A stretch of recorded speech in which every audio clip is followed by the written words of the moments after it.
चला मंडळी, आज बनवूया 2 कप मैद्यापासून 50 नानकटाई. अगदी परफेक्ट तयार होतात. टेक्स्चर आणि कलर बघा, एकदम परफेक्ट बेकरी स्टाईल. अगदी मंडळी, कढईमध्ये नानकटाई तयार करणार एकदम परफेक्ट खुसखुशीत तयार होते.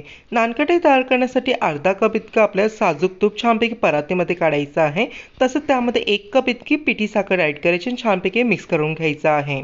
हे बघा, मिश्रण व्यवस्थितपणे मिक्स आउट करून घेतलं की आता हे मिश्रण आपल्या तळ हाताच्या मदतीने छानपैकी या पद्धतीने फेटायचं आहे. साधारणतः 5 मिनिटांनंतर पाहू शकता या पद्धतीने एकदम क्रीमी मिश्रण तयार करून घ्यायचं आहे. अगदी केकची क्रीम असते तसं. नंतर यामध्ये आपल्याला छानपैकी 2 कप इतकं मैदा ॲड करायचा आहे आणि पाव कप इतकं बेसन पीठ, चिमूटभर मीठ ॲड करायचं आहे, 1 चमच विलायची पावडर, अर्धा चमच इतकी बेकिंग पावडर ॲड करायचं, बेकिंग सोडा नाही. तसंच मंडळी, तुम्ही इथे गव्हाच्या पिठाने देखील नानकटाई बनवू शकता, एकदम परफेक्ट बनेल. हे मिश्रण या पद्धतीने मिक्स आउट करायचं आहे.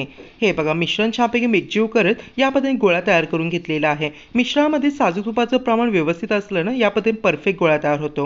नंतर या पद्धतीने डायरेक्टली नानकटे आपल्याला तयार करायचे आहे. या पद्धतीने राऊंड शेपचे बॉल्स करायचे, थोडंसं प्रेस करायचं आहे.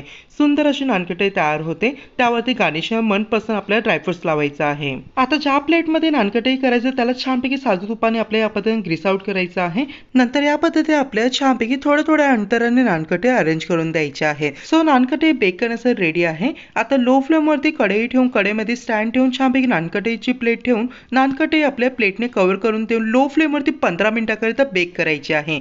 15 मिनिटानंतर छानपैकी झाकण उघडायचं आहे. वाव, मस्तच. हे बघ, कसली नानकटे फुलली गेलेली आहे. आता गॅस बंद करून देऊन नानकटे पूर्णपणे थंड करायचे. थंड झाल्यानंतर बघा, एकदम लगेच नानकटे रिमूव्ह होते. खूपच अप्रतिम नानकटे तयार होते. नक्की ट्राय करून बघा. हे बघा, कसलं सुरेख कलर आणि टेक्स्चर आलेला आहे. व्हिडिओ लाईक करा, आपल्या चॅनल प्लीज सबस्क्राईब करा, तसं बेल आयकॉन प्रेस करायला विसरू नका. आतमधलं नानकटेचं टेक्स्चर बघा, अगदी खुसखुशीत झालेलं आहे. चला मंडळी, पुन्हा भेटूया. हर हर महादेव.